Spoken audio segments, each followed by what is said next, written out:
For a full copy of today's recipe, check us out on Facebook at Poppy's Cucina, or right here on YouTube under the community channel. All right, what are we making today?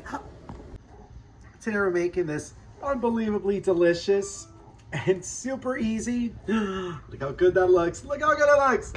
Oh, it's a pumpkin sbriciolata. Oh, it's outstanding. Outstanding. Let's see how we make it. Just keep watching. Yum.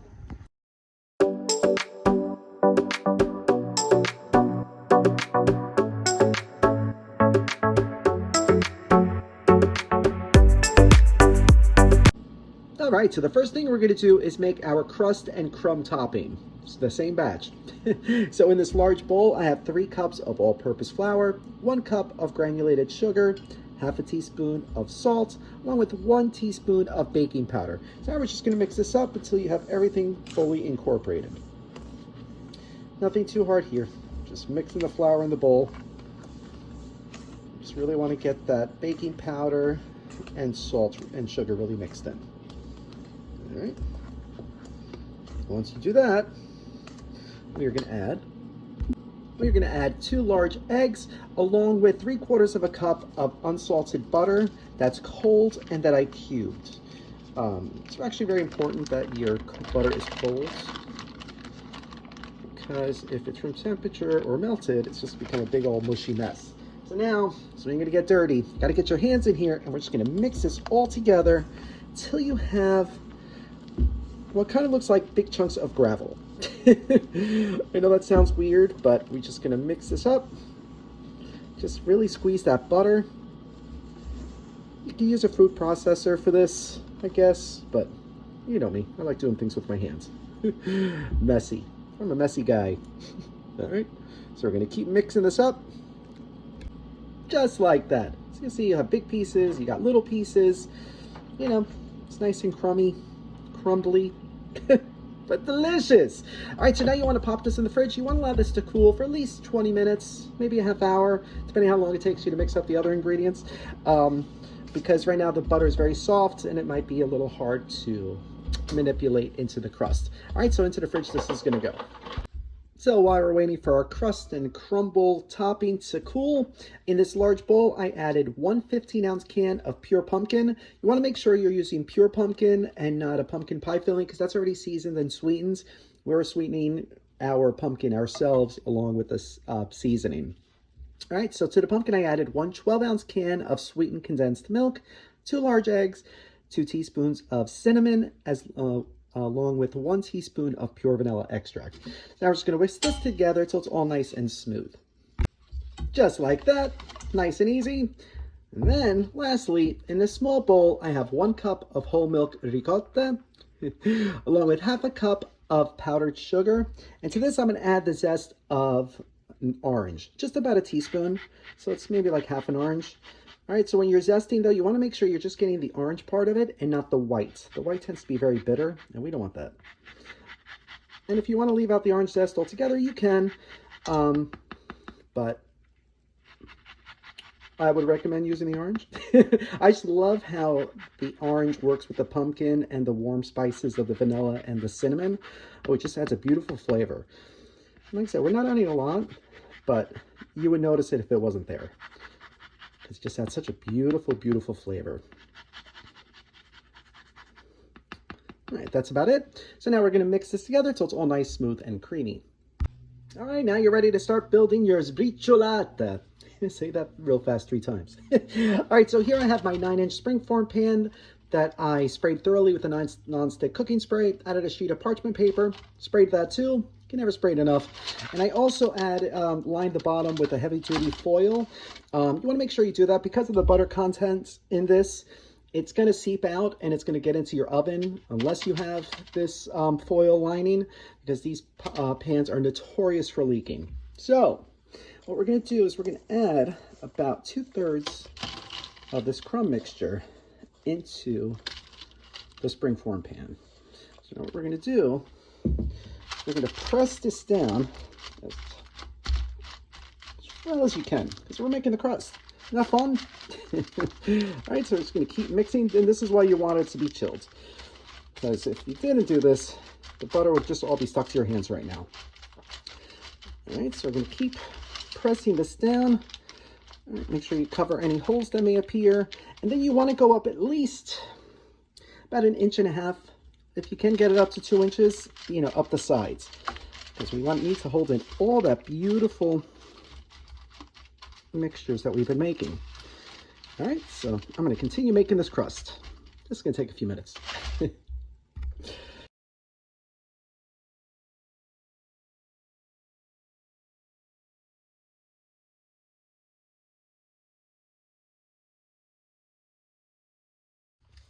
Just like that. All right, see, so we got it up the side. Good, like 2 inches. Try to even up the top a little bit to make it look pretty once we pop it out. See all those big chunks of butter in there? Oh, it's gonna be so good. So the first thing we're gonna add is our ricotta layer. So I'm just gonna pour this right in. I'm gonna try to smooth it out as much as possible. So make sure you get all that beautiful ricotta that's sweet with the powdered sugar and that orange zest. So good. So now we're gonna carefully spread this out evenly, just like that. And now we're gonna add our pumpkin layer. Okay, so we're gonna whisk this one more time in case anything settles. Now we're gonna pour this right on top of the ricotta. All right, so you can see now why I said you want it to go up about 2 inches. So see, got really close. Phew, that would have been embarrassing. So you want to make sure you get all that beautiful, beautiful pumpkin mixture into here. And then lastly, we're going to top with our big crumb mixture. So you do some big crumbs, little crumbs, all the crumbs.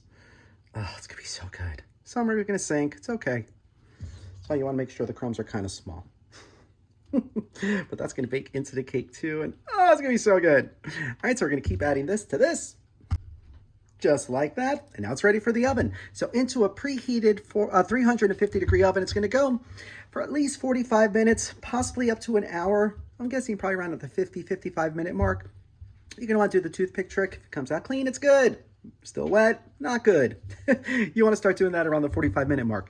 But keep an eye on your crumb topping too. If it starts getting too dark, just top it with a piece of foil, and this will prevent it from getting even darker. So again, so when you check it at the 45-minute mark, the crumbs look too hard and it's still too dark and it's still not cooked, put a piece of foil on top. All right, but into the oven it's gonna go. Oh, I can't wait. So exciting.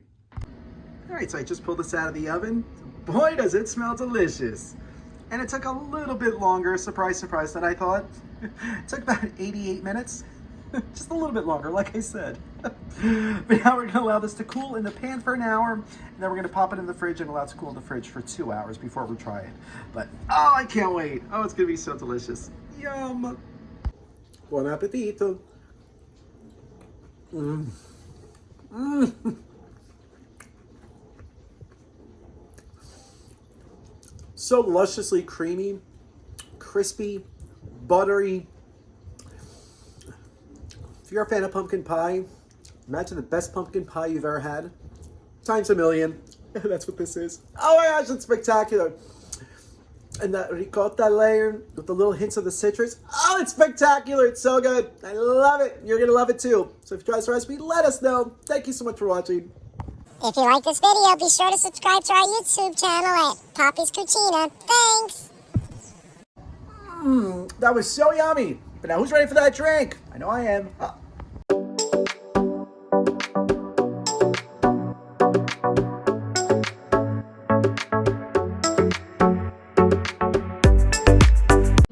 All right, so for today's zombie juice, yeah, we're gonna start with 2 ounces of orange juice. Fresh squeezed, if you got it. 1 ounce of pineapple juice. 1 ounce of sour mix. All right, now the booze. Comes 1 ounce of tequila. 1 ounce of a dark rum. 1.5 ounces of apple schnapps. And then we're just going to do a splash of blue curacao. Pretty much just for color, but it's going to add a nice little oranginess to it. There we go. Now we're going to give it a shaky as we pour and see. All right, see why I got its name, zombie juice. Yeah, it looks pretty. Let's give it a try. Salute.